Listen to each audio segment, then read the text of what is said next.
Uttarakhand bulletin में आप सभी का स्वागत है। मैं हूं आपके साथ सपना। देहरादून में चुनाव न लड़ने पर सियासत जारी है। बता दें, पूर्व मुख्यमंत्री हरीश रावत के 2027 से चुनाव न लड़ने का ऐलान किया था। पूर्व सीएम ने कहा कि भारतीय जनता पार्टी को सत्ता से उखाड़ फेंकने के लिए वो सिर्फ पार्टी को चुनाव लड़वाएंगे। सोशल मीडिया पर वायरल हो रहे एक वीडियो में रावत ने कहा कि उन्होंने जब भी खुद विधानसभा चुनाव नहीं लड़ा और पार्टी को चुनाव लड़वाया तब कांग्रेस सत्ता में आई है। इस बार उपनेता प्रतिपक्ष एवं विधायक खटीमा भुवन कापड़ी ने कहा कि एक बार यहाँ लोकतांत्रिक सरकार बन जाए, उत्तराखंडवादी सरकार बन जाए, उत्तराखंडियत की सोच को आगे बढ़ाने वाली सरकार बन जाए, उत्तराखंड की संस्कृति की रक्षा करने वाली सरकार बन जाए।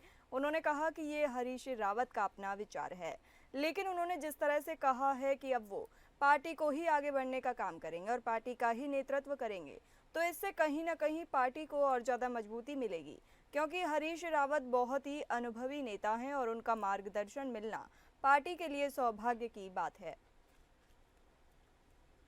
देखिए, हरीश रावत जी जो है बहुत सीनियर लीडर हैं उत्तराखंड के, कांग्रेस के बहुत ही वरिष्ठ नेता हैं। और हरीश रावत जी अगर ये कह रहे हैं कि चुनाव नहीं लड़ेंगे और पार्टी को लड़ाएंगे तो निश्चित ही पार्टी को उससे बहुत ज़्यादा फायदा होगा, क्योंकि उत्तराखंड के परिप्रेक्ष्य में बात करें तो विधानसभाएं बहुत छोटी हैं और हर वोटर ये चाहता है कि जो प्रत्याशी हो, चाहे वो मुख्यमंत्री हो, चाहे पूर्व मुख्यमंत्री हो, चाहे विधायक हो, जो भी हो, वो उसके घर तक आए और घर आकर वोट मांगे, अपनी बात रखे। तो इसलिए जो है कि जिन लोगों के ऊपर पूरे प्रदेश की जिम्मेदारी है, तो जैसे हरीश रावत जी हैं, तो उनको अगर वो चुनाव नहीं लड़ेंगे तो ज्यादा। पूर्व मुख्यमंत्री हरीश रावत के 2027 चुनाव न लड़ने का ऐलान किया गया था। पूर्व सीएम ने कहा कि भारतीय जनता पार्टी को सत्ता से उखाड़ फेंकने के लिए वो सिर्फ पार्टी को चुनाव लड़वाएंगे। सोशल मीडिया पर वायरल हो रहे एक वीडियो में रावत ने कहा कि उन्होंने जब भी खुद विधानसभा चुनाव नहीं लड़ा और पार्टी को चुनाव लड़वाया तब कांग्रेस सत्ता में आई है। इस पर उपनेता प्रतिपक्ष एवं विधायक खटीमा भुवन कापड़ी ने कहा कि एक बार यहाँ लोकतांत्रिक सरकार बन जाए, उत्तराखंडवादी सरकार बन जाए, उत्तराखंडियत की सोच को आगे बढ़ाने वाली सरकार बन जाए, उत्तराखंड की संस्कृति की रक्षा करने वाली सरकार बन जाए।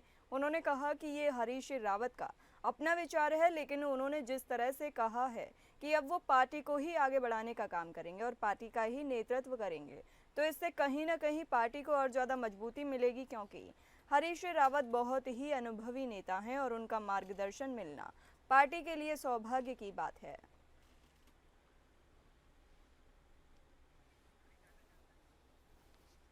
इसी के साथ ही ज्यादा जानकारी के लिए हमारे संवाददाता सतीश कोठारी हमसे जुड़े हुए हैं। आपसे जानेंगे, हरीश रावत का चुनाव न लड़ना और पार्टी के नेताओं को लड़वाना, इससे पार्टी को कितना फायदा मिलेगा?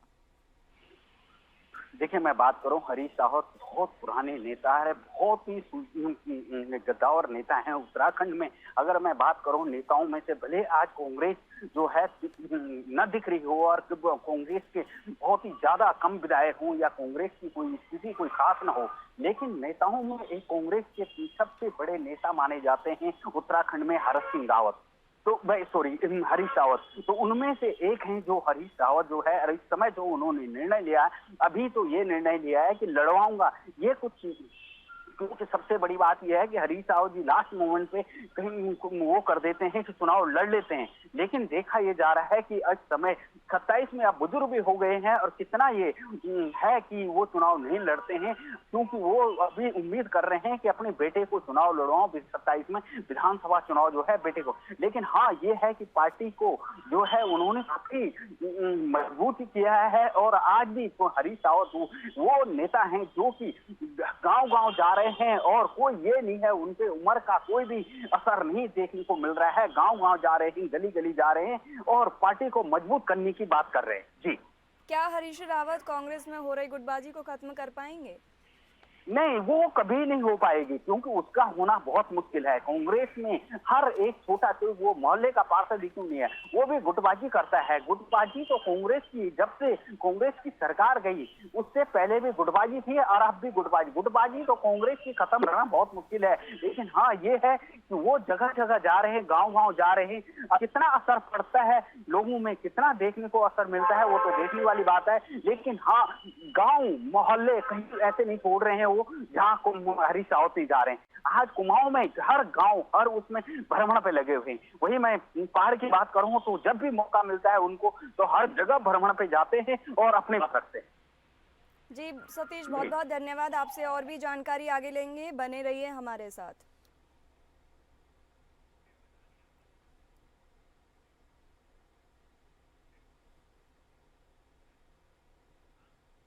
रुद्रप्रयाग में अहिल्याबाई होलकर की जयंती मनाई गई। बताते चले, रानी अहिल्याबाई होलकर की 300वीं जयंती पर भारतीय जनता पार्टी द्वारा जिला कार्यालय रुद्रप्रयाग में 3 सत्रों में गोष्ठी का आयोजन किया गया।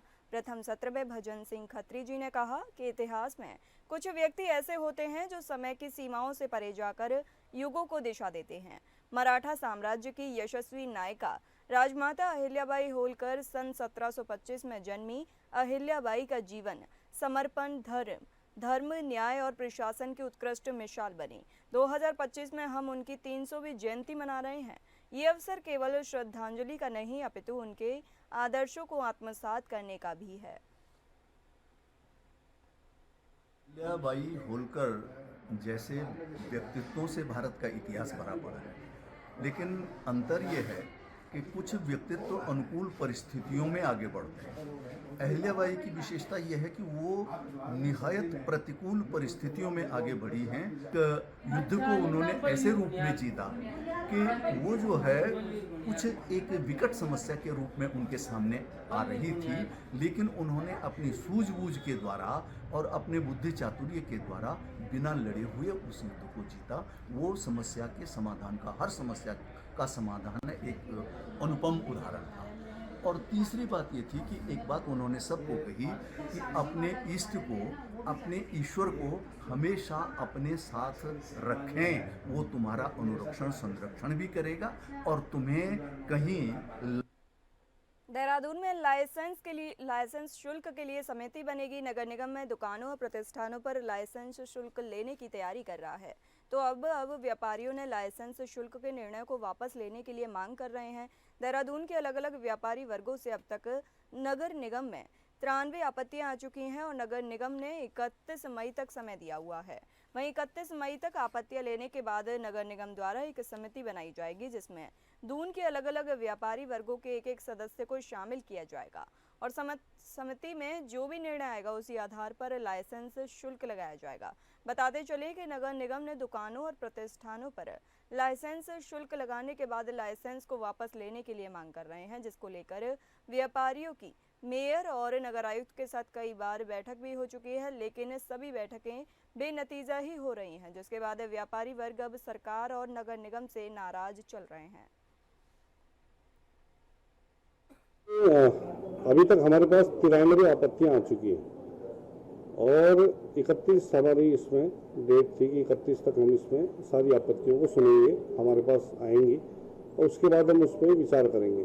तो आपत्तियां हमारे पास 93 आ चुकी हैं, तो हमने आज ये निर्णय लिया है कि हम तमाम अपने जितने भी संगठन हैं, जितने व्यापार मंडल के वरिष्ठ हैं, प्रमुख हैं और अन्य समूह संगठन जितने भी हैं, और उन सब के उनके प्रमुखों को लेते हुए एक समावेशी समिति इसमें गठित करेंगे, जो समिति तमाम पहलुओं पर विचार करते हुए और व्यापारियों के हितों का भी ध्यान रखेगी, निगम का भी हितों का ध्यान रखेगी, नागरिकों के हितों का ध्यान रखेगी और हमारे पास उसका जो रिजल्ट है वो हमारे पास बताएगी। तो उस आधार पर इसको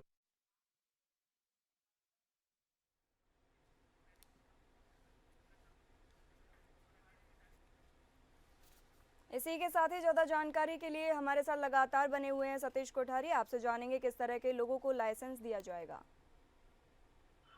देखिए, मैं बात करूँ जो लाइसेंस इस तरीके से दिया जाएगा किसकी दुकान कहाँ पे है और किस तरीके की दुकान है, और फिर वहाँ पे दुकान जो परमानेंट दुकान है उनको दिया जाएगा लाइसेंस। इनकी सबसे बड़ी बात यह है कि दुकान जो ये लगती है, और सबसे बड़ी बात यह है कि जो काफी दुकानदारों ने जो शुल्क की बात करी है, वो शुल्क जो है कि हमारी दुकान है, हम जो है सही सफाई का भी देते हैं, बिजली का देते हैं, पानी का देते हैं, और शुल्क की बात कर रही है निगम, जो निगम है, निगम सरकार है प्रदेश वो देहरादून में, उसमें शुल्क भी दो। तो ये शुल्क की जो है लगातार विरोध कर रहे हैं जो दुकानदार हैं, जो छोटे छोटे दुकानदार हैं, वो शुल्क कहाँ से देंगे उनको, ये जबकि जो दुकानदार इतनी उनकी कमाई नहीं है, जबकि कई बार ये दुकानदार ये कह चुके हैं कि जो भी नगर निगम हाट बाजार लगाता है तो सारी कमाई उनकी हो जाती है, तो हमारे से सारे शुल्क हमसे वसूले जाते हैं और जो हाट बाजार है कमाई उनकी होती है वो। तो इससे भी काफी दिनों से माथापच्ची चल रही है कि सबसे बड़ी बात यह है कि आज के दिन में देहरादून में हर मोहल्ले में, हर गली में, हर उसमें हाट बाजार लगते हैं और हाट बाजार जो है सारी दुकानदारी को चौपट कर रहे हैं। तो विरोध कर रहे हैं दुकानदार कि हम शुल्क भी दें, बिजली का बिल भी दें, पानी का बिल भी दें, कूड़े वाले का भी दें और जो है हाट बाजार जो है कमाई करें। तो उसपे बहुत ही ज्यादा सोचने वाली बात यह है कि क्या नगर निगम शुल्क लगाएगा कि नहीं लगाएगा। अभी तक लगातार आपत्तियां जा रही हैं नगर निगम से। नगर निगम में दुकानदारों की तरफ से जो छोटे छोटे दुकानदार हैं उनको भी लाइसेंस की बात कर रहे हैं कि जिस तरीके से और दिन रेडी पटरी वालों को लाइसेंस दिया जाता था उसी तरीके से दुकानदारों को भी लाइसेंस दिया जा रहा है। जी सतीश, आपसे आगे और भी जानकारी लेंगे, तब तक बने रहिए हमारे साथ।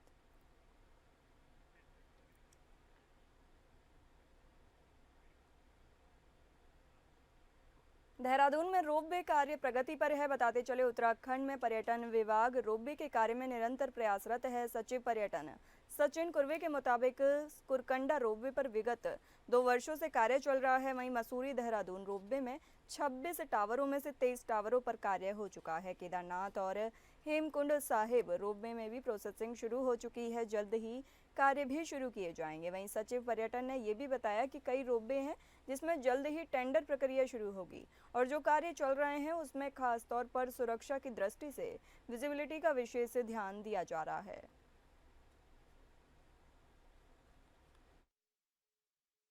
पूरे देहरादून रोपवे जो हमारा बहुत एम्बिशियस प्रोजेक्ट था उसमें भी पिछले साल से काम चालू हो गया है। 26 टावर में से 23 टावर्स में हमारा काम शुरू हो गया है और हमारा जो मटेरियल रोपवे जो क्रूशियल कंपोनेंट होता है किसी भी रोपवे प्रोजेक्ट का वो हमारा 31 जुलाई तक हमारा वो कंस्ट्रक्ट हो जाएगा। जहां तक हमारे यमुनोत्री रोपवे की बात है उसमें हमारे जो 5 टावर के सापेक्ष में जो पहले 5 टावर है उसके सापेक्ष जमीन का अधिग्रहण हो गया है और अपने डेवलपर को जमीन हमने हस्तांतरित कर दी है। इसके अलावा अभी 15 दिन पहले माननीय मंत्रिमंडल के सम्मुख हम एक प्रस्ताव लेके गए थे जिसके अंतर्गत हम बार्थोलेट कंपनी के साथ कोलैबोरेट करके तपोवन से कुंजापुरी वाला रोपवे इसमें हमको अनुमति मिल गई है। उसका एग्रीमेंट जल्दी हम बार्थोलेट के साथ साइन कर लेंगे। उत्तराखंड में पर्यटन विभाग रोपवे के कार्य में निरंतर प्रयासरत है। सचिव पर्यटन सचिन कुर्वे के मुताबिक सुरकंडा रोपवे पर विगत 2 वर्षों से कार्य चल रहा है। वहीं मसूरी देहरादून रोपवे में 26 टावरों में से 23 टावरों पर कार्य हो चुका है। केदारनाथ और हेमकुंड साहिब रोपवे में भी प्रोसेसिंग शुरू हो चुकी है, जल्द ही कार्य भी शुरू किए जाएंगे। वहीं सचिव पर्यटन ने यह भी बताया कि कई रोपवे ऐसे हैं जिसमें जल्द ही टेंडर प्रक्रिया शुरू होगी। जो कार्य चल रहे हैं उसमें खास तौर पर सुरक्षा की दृष्टि से विजिबिलिटी का विशेष ध्यान दिया जा रहा है।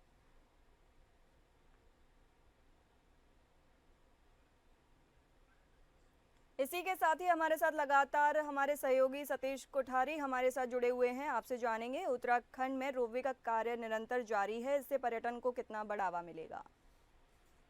देखिए, मैं बात करूं रोपवे की, तो रोपवे का कार्य जितनी ज्यादा लोगों को सुविधा मिलेगी, अगर मसूरी जाने के जो देहरादून मसूरी जाने वाले हैं उनको जाम का वो नहीं करना पड़ेगा। जैसे सुरकंडा की बात करूं तो सुरकंडा में काफी लोग जो है पैदल जाना पड़ता था बहुत दूर, तो उसको लेकर पर्यटन को जो है बहुत फायदा मिलेगा। और जो वहाँ के लोकल दुकानदार हैं, जो ये वहाँ के टेम्पल हैं, जैसे सुरकंडा टेम्पल है, जैसे ये अन्य काफी जैसे केदारनाथ की बात करूं मैं, जैसे हेमकुंड साहिब की बात, जितने ज्यादा रोपवे होंगे वहाँ जो है लोगों में आने जाने में सुविधा होगी। जिस तरीके से आज जो है लोग 12,000 15,000 रुपए घोड़े से जा रहे हैं केदारनाथ, अगर कल रोपवे लग जाता है, रोपवे शुरू हो जाता है, तो वो वही लोग 1,000-2,000 रुपए में केदारनाथ पहुंचेंगे।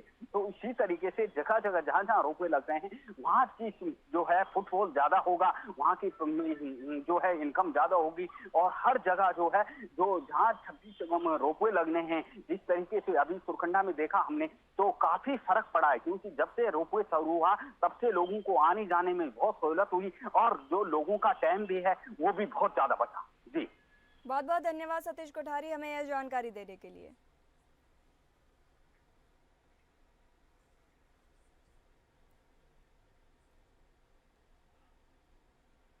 हरिद्वार में नकली दवा की फैक्ट्री का भंडाफोड़ किया गया। बताते चले कि हरिद्वार के ज्वालापुर में नकली आयुर्वेद दवाइयां बनाने वाली फैक्ट्री का भंडाफोड़ हुआ है। जिला आयुर्वेद एवं यूनानी अधिकारी की शरीफी हर्बल नाम की एक कंपनी की ओर से उनके नाम पर नकली उत्पाद बनाए जाने की शिकायत मिली थी, जिसके बाद विभाग के अधिकारियों ने ज्वालापुर कोतवाली पुलिस के साथ अहबाब नगर मोहल्ले के घर में छापेमारी की। वहां बड़े पैमाने पर टॉनिक और शक्ति वर्धक दवाइयां बनाए जाने का भंडाफोड़ किया गया। छापेमारी करने पहुंची टीम को मौके पर बड़ी मात्रा में नकली दवाइयां बनाने में इस्तेमाल हो रहा कच्चा माल और अन्य उपकरण भी बरामद हुए हैं। पुलिस ने मौके से फिरोज अंसारी नाम के एक शख्स को गिरफ्तार किया है। आरोपी नकली आयुर्वेद उत्पाद बनाकर हरिद्वार और सहारनपुर जिले में सप्लाई कर मोटा मुनाफा कमा रहा था।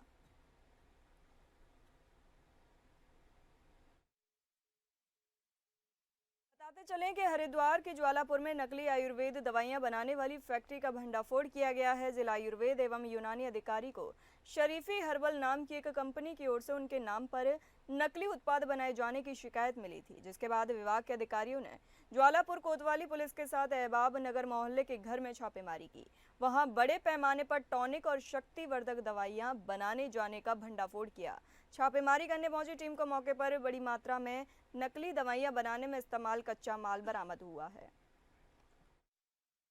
हमारे द्वारा जब उस ज्वालापुर के अहबाब नगर नाम के मोहल्ले में उस परिसर में प्रवेश किया गया तो वहाँ पर बड़ी मात्रा में नकली दवाइयाँ जो कि उसी उक्त फर्म शरीफी हर्बल के नाम से बनाई जा रही थी वहाँ पाई गई। किस तरह और इसके रैपर्स, इसके लेवल्स और बनाने जाने वाले में कुछ कड़ाहे, सिलेंडर, पिसाई करने की मशीन, खाली कट्टे और उन कट्टों में खाली प्लास्टिक के जो डब्बे होते हैं और ढक्कन होते हैं वो सभी हमको प्राप्त हुए।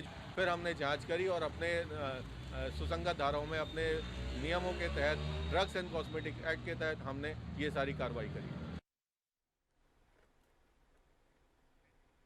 बताते चलें कि हरिद्वार के ज्वालापुर में नकली आयुर्वेद दवाइयां बनाने वाली फैक्ट्री का भंडाफोड़ हुआ है। जिला आयुर्वेद एवं यूनानी अधिकारी को शरीफी हर्बल नाम की एक कंपनी की ओर से उनके नाम पर नकली उत्पाद बनाए जाने की शिकायत मिली थी, जिसके बाद विभाग के अधिकारियों ने ज्वालापुर कोतवाली पुलिस के साथ अहबाब नगर मोहल्ले के घर में छापेमारी की। वहां बड़े पैमाने पर टॉनिक और शक्तिवर्धक दवाइयां बनाए जाने का भंडाफोड़ किया गया।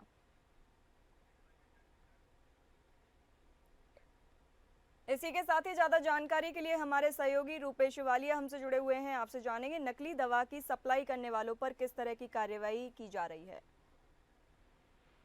देखिए, यहाँ पर ज्वालापुर में नकली आयुर्वेदिक दवाइयाँ बनाने वाली फैक्ट्री के विषय में लगातार जो शिकायतें मिल रही थी विभाग को, तो विभाग ने इसी पर छापेमारी करते हुए यहाँ अहबाब नगर मोहल्ले के घर में छापेमारी की तो वहाँ बड़े पैमाने पर टॉनिक और शक्तिवर्धक दवाइयाँ बनाए जाने का भंडाफोड़ हुआ है। छापेमारी करने पहुंची टीम को मौके पर बड़ी मात्रा में नकली दवाइयाँ और उसमें इस्तेमाल होने वाला जो तमाम सामग्री है वो वहाँ पर मिली है। साथ ही साथ ये पता चला है कि जो व्यक्ति इस नकली दवाइयाँ बनाने वाली फैक्ट्री को संचालित कर रहा था वह किसी एक आयुर्वेदिक कंपनी में पहले काम करता था, तो अब उसके वहाँ से उसे हटा दिया गया है। तो उसके बाद उसने उसी नाम से जो है नकली दवाइयाँ बनानी शुरू की, जिसका यहाँ पर भंडाफोड़ विभाग की टीम द्वारा किया गया है। पुलिस ने फिरोज अंसारी नाम के एक शख्स को भी गिरफ्तार किया है, जो वो आरोपी है नकली आयुर्वेदिक दवाई बनाकर हरिद्वार और सहारनपुर जिले में सप्लाई कर रहा था। साथ ही साथ भारी मात्रा में नकली दवाइयाँ बरामद की हैं, टॉनिक बरामद की हैं, शक्तिवर्धक दवाइयाँ बरामद की हैं। नकली दवाइयाँ बनाने में जिन सामग्री का इस्तेमाल किया जा रहा था वो यहाँ पर भारी मात्रा में बरामद की गई। जी बहुत बहुत धन्यवाद रूपेश, हमें ये जानकारी देने के लिए। चलिए बढ़ते हैं अगली खबरों पर। रुड़की में आवारा कुत्तों के आतंक से मरीज और स्टाफ में दहशत का माहौल है। रुड़की शहर और देहात क्षेत्रों से बड़ी संख्या में लोग सिविल अस्पताल में आवारा कुत्तों के काटने के इंजेक्शन लगवाने के लिए पहुंच रहे हैं, लेकिन हैरानी की बात यह है कि जिस अस्पताल में लोग इलाज के लिए आते हैं वहीं परिसर में कई आवारा कुत्ते खुलेआम घूम रहे हैं और आराम फरमा रहे हैं। इससे अस्पताल में मरीजों और उनके तीमारदारों के बीच डर का माहौल बना हुआ है। अस्पताल प्रबंधन का कहना है कि इस समस्या को लेकर कई बार नगर निगम को सूचित किया जा चुका है, लेकिन अभी तक कोई ठोस कार्रवाई नहीं की गई। हालात ऐसे हैं कि आवारा कुत्ते अस्पताल के कमरों तक घुस जाते हैं। डिलीवरी रूम और नवजात शिशु वार्ड में भी कुत्ते आ जाते हैं, जिससे वहां भर्ती नवजात बच्चों की सुरक्षा पर भी खतरा मंडरा रहा है। कर्मचारियों का कहना है कि कुत्तों के डर से वे अपनी ड्यूटी तक ठीक से नहीं कर पा रहे। स्थानीय लोगों ने प्रशासन और नगर निगम से जल्द अस्पताल परिसर को आवारा कुत्तों से मुक्त कराने की मांग की है, ताकि मरीज और स्टाफ सुरक्षित माहौल में अस्पताल की सुविधाओं का लाभ उठा सके। उन्होंने कई बार निगम को लिखा है कि इनको यहाँ से अब वो कहते हैं कि हम किसी को भी, क्योंकि ये भी जानवर हैं तो इनको हम उठा के कहीं और नहीं कर सकते हैं, लेकिन अभी भी इनका जो एक खुलना था EBB वो अभी नहीं खुल पाया है, जिसकी वजह से इनकी जनसंख्या काफ़ी मात्रा में यहाँ पर बनी हुई है अस्पताल के अंदर, और लोगों को आने जाने में छोटे नवजात शिशुओं का हमें भी लगातार डर बना रहता है। हम लोगों ने स्टाफ को भी अलर्ट कर रखा है कि थोड़ा सा कुत्तों को वार्ड वगैरह के अंदर घुसने ना दें, परंतु हमारे पास ये निगम के द्वारा हमारी रिक्वेस्ट रहती है कि इनको यहाँ से हटा के कम से कम चिकित्सालय के अंदर कोई भी पालतू जानवर नहीं होना चाहिए। खानपुर क्षेत्र के नगर पंचायत लडोरा कार्यालय में उठापटक जारी है। अध्यक्ष के कक्ष का ताला लगा दिया गया, जिससे सभासदों में आक्रोश बढ़ गया है। उन्होंने धरना दिया और नारेबाजी करते हुए भ्रष्टाचार को बंद करने की बात कही। नगर पंचायत कार्यालय में सभासदों के बैठने की कोई व्यवस्था नहीं है। अक्सर सभासद जनता के कार्यों के उपरांत अध्यक्ष के कमरे में बैठते हैं, जहां कस्बे की जनता उनसे मिलकर अपने कार्यों को संपादित कराती है। सभासदों ने नगर पंचायत में संपत्ति पर हो रहे कब्जे को उजागर किया था, जिस पर अध्यक्ष के कमरे पर ताला लगा दिया गया, जिससे सभासदों में आक्रोश बढ़ गया। सभासद का कहना है कि जब से नगर पंचायत बनी है तब से सभासद अध्यक्ष के कक्ष में ही बैठते जा रहे हैं। उनकी अलग से बैठने की नगर पंचायत में कोई भी व्यवस्था नहीं की गई है।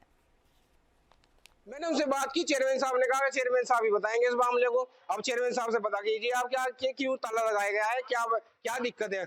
मुझे कहीं ना कहीं ऐसा लगता है कि हाँ जातिवाद भी हो सकता है, और या किसी चीज को दुश्मनी को लेके हो सकता है मामला।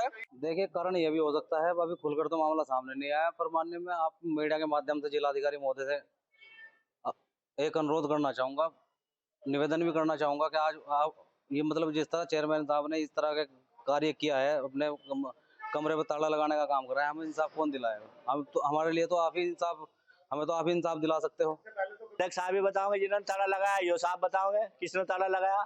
अब हमें तो कोई वो नहीं, हाँ हमें तो फोन करके अभी बताया गया भाई कि नगर पंचायत पर ताला लग गया। अपनी मांगों को लेकर गदरपुर में लेखपाल संघ की हड़ताल जारी है। लेखपाल संघ के कर्मचारी अधिकारी की 3 दिवसीय हड़ताल पर हैं। हड़ताल का आज आखिरी दिन है। मांगे न माने जाने पर व्यापक रूप से आंदोलन किए जाने की चेतावनी दी गई है। इस मौके पर बोलते हुए लेखपाल संघ के प्रदेश अध्यक्ष सुरजीत सिंह ने कहा कि उत्तराखंड के सभी राजस्व उप निरीक्षक और राजस्व निरीक्षक हड़ताल पर संगठन के आह्वान पर 3 दिवसीय की हड़ताल पर हैं। वर्तमान में प्रदेश स्तर पर जो है पेंशन निर्धारण और अन्य डिजिटल सेवाएं जो वर्तमान में सरकार की योजनाओं में हैं वो चल रही हैं। इसका सबसे ज़्यादा प्रभाव जो है वो क्योंकि फील्ड कर्मचारी होने के नाते लेखपालों पे पड़ता है, और लेखपालों को सरकार द्वारा कोई ऐसे संसाधन अभी तक उपलब्ध नहीं कराए गए हैं जिससे कि उन डिजिटल सेवाओं को समय से और समय अंतर्गत उनको निस्तारण किया जा सके। क्योंकि फील्ड का कर्मचारी है, फील्ड के कर्मचारी होने के नाते जो समाज के काम हैं, जो पब्लिक के काम हैं, स्थायी जाति आय सब डिजिटल हो चुके हैं। उन सभी मांगों को लेके हमने, सरकार मांगे नहीं मानती तो फिलहाल तो हमने 3 दिन का कार्य बहिष्कार का सरकार को आगाह किया है कि हमारी मांगों को तवज्जो दी जाए और उनको पूरा किया जाए। इस बार मानसून की 1 सप्ताह पहले आने की उम्मीद है। ऐसे में आपदा प्रबंधन विभाग ने सभी तैयारियां पूरी करने के निर्देश जारी किए हैं। आपदा प्रबंधन सचिव विनोद कुमार सुमन ने बताया कि सभी विभागों को निर्देश दिए गए हैं कि वे अपनी अपनी तैयारी समयबद्ध तरीके से पूरे करें। इसके साथ ही उपकरणों की जांच कर लें। जो उपकरण काम नहीं कर रहे हैं उनको ठीक किया जाए। आपदा प्रबंधन में लगने वाले तमाम कर्मचारियों को भी समय से पहले ट्रेन किया जाए। जहां पर रास्ते बंद होने की संभावना है वहां पर राशन की पूरी व्यवस्था करने के भी निर्देश दिए गए हैं। अगर कोई उपकरण की आवश्यकता है, जिले के निवर्तन पे धनराशि की व्यवस्था की गई है, धनराशि रखा गया है, उसे खरीद लें ताकि किसी प्रकार की आपदा आने पर हम धनराशि का सदुपयोग कर सकें और जो हमारे राहत बचाव के कार्य हैं उसको त्वरित गति से कर सकें, बिना समय गंवाए और लोगों को राहत पहुंचा सकें। इसके अलावा जहाँ जहाँ लैंडस्लाइड की संभावना है सब जगह जेसीबी मशीनें और मैन पावर की तैनाती करने के निर्देश दिए गए हैं। जो दूरस्थ क्षेत्र हैं जहाँ पे रास्ता बंद होने की संभावना होती है, एडवांस में राशन वगैरह उपलब्ध कराया जाता है, उसके लिए व्यवस्था की गई है। और इस बार क्षमता विकास पे काफ़ी जोर दिया हम लोगों ने, ट्रेनिंग वगैरह पे काफ़ी जोर दिया है। लगातार हमारी ट्रेनिंग साल भर ट्रेनिंग चली है, हमारी सभी संबंधित को हम ट्रेनिंग करा रहे हैं विभिन्न माध्यमों से। और मौसम विभाग से इस बार हम लोगों ने सचेत ऐप के माध्यम से सबसे अनुरोध किया है कि सचेत ऐप डाउनलोड कर लें। जिसके पास सचेत ऐप डाउनलोड रहेगा मोबाइल में, जब भी कोई आपदा आनी होगी तो 3 घंटे पहले काफ़ी कुछ अंदाज़ा मिल जाएगा कि काफ़ी बरसात होने की संभावना है, तो आदमी अपने आप को सुरक्षित रख पाएगा और आपदा के प्रभाव से बच सकेगा वो। खबर मसूरी से है, जहां देर रात एक दर्दनाक सड़क हादसा हो गया। गलोगी पावर हाउस के पास एक गाड़ी गहरी खाई में गिर गई। हादसे में 2 व्यक्तियों की मौके पर ही मौत हो गई और एक व्यक्ति घायल हो गया। हादसे की सूचना पर पुलिस, फायर एवं एसडीआरएफ मौके पर पहुंचे और मौके पर मिले एक घायल व्यक्ति अंशुमन उपचार के लिए जिला अस्पताल भेजा गया। रेस्क्यू टीम द्वारा नीचे खाई में उतरकर देखा गया कि उक्त दुर्घटनाग्रस्त गाड़ी में एक व्यक्ति की बॉडी फंसी है और एक व्यक्ति की बॉडी गाड़ी के बाहर है, जिनको तुरंत खाई से बाहर निकालकर ऊपर सड़क तक पहुंचाया गया। इसी बीच मौके पर पहुंचे परिजनों की उपस्थिति में मृतकों को अग्रिम कार्रवाई हेतु कोरोनेशन अस्पताल की मोर्चरी भिजवाया गया।